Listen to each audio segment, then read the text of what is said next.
Hey guys, स्वागत है आपका आपके फेवरेट चैनल पर। जैसे कि आप ऊपर पिक्चर देख ही रहे हो, भगवान श्री राम जी की पिक्चर है। आज सभी युवा युवतियों से मैं इनके बारे में डिस्कस करूँगी। हम बात कर रहे थे डिप्रेशन में। युवा युवतियाँ, आजकल के यूथ जो है डिप्रेशन में क्यों चले जाते हैं। ठीक है, पहले तो कारण बताया था क्या क्या कारण है। 15 से लेके 25 तक आपकी लाइफ है। 15 से लेके 25 तक आप चाहे तो इसे बिगाड़ ले, चाहे तो बना लें।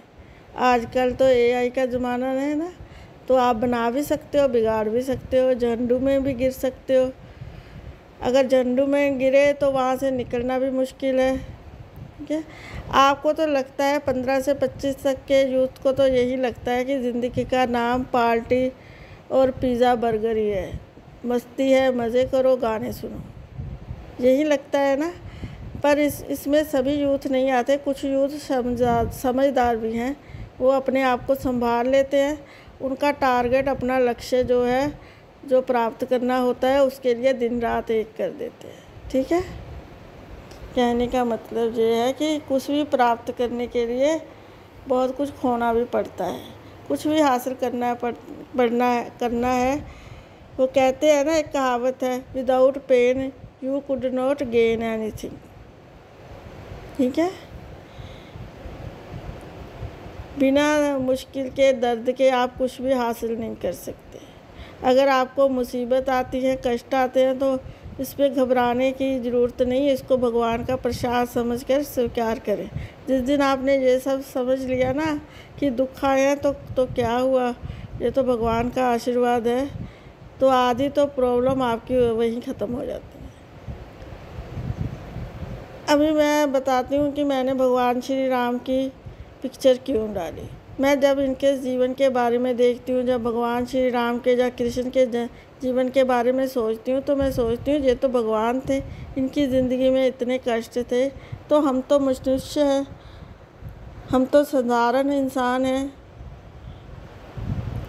ये इन्होंने दुख देखे। एक राजा के पुत्र थे और सीता जो है एक राजा की पुत्री थी, और राजा के पुत्र से उसका विवाह हुआ था। फिर भी उन्होंने माता सीता ने सारी ज़िंदगी अपनी वनों में काटी। सोच कर देखो, खुद ही जिसके पास दास दासियाँ थीं, कभी काम ना किया हो, उसे वन में खुद ही खाना बनाना पड़े, लकड़ियाँ काटनी पड़ी, पर अपने भाग का लिखा नहीं काट सकती थी।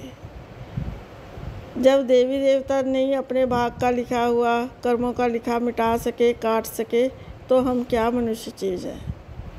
मेरे कहने का तात्पर्य ये है, मैं ये भी नहीं कहती भी हालात से समझौता करो, पर ये है डटकर मुकाबला तो करो।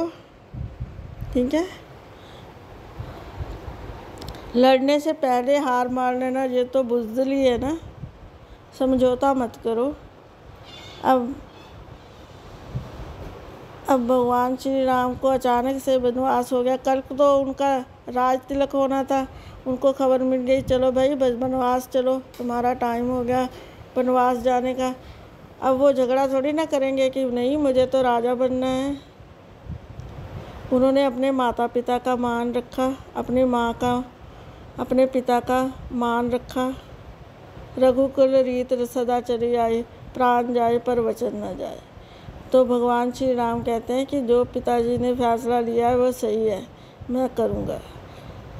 दूसरी तरफ माता सीता कहती, मैं भी अपने पति धर्म का पालन करूँगी, मैं भी इनके साथ बन जाऊँगी। देखा एक आदर्श परिवार की कहानी। एक साधारण मनुष्य की तरह घर से बाहर निकले थे, स्ट्रगल की। जब वापस आए रावण को मार के, तभी वो भगवान श्री राम कहाए। ऐसा ही माना जाता है ना।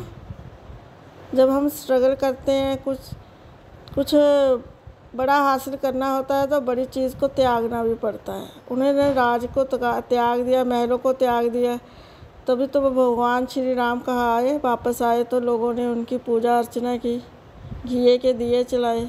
ठीक है, सभी सुनने वाले ऑडियंस से मैं अपील करूँगी, चैनल को सब्सक्राइब करें, लाइक करें, शेयर करें। समय इजाज़त नहीं देता, टॉपिक तो काफ़ी लंबा है। सो मैं फिर से यूथ से अपील करूँगी,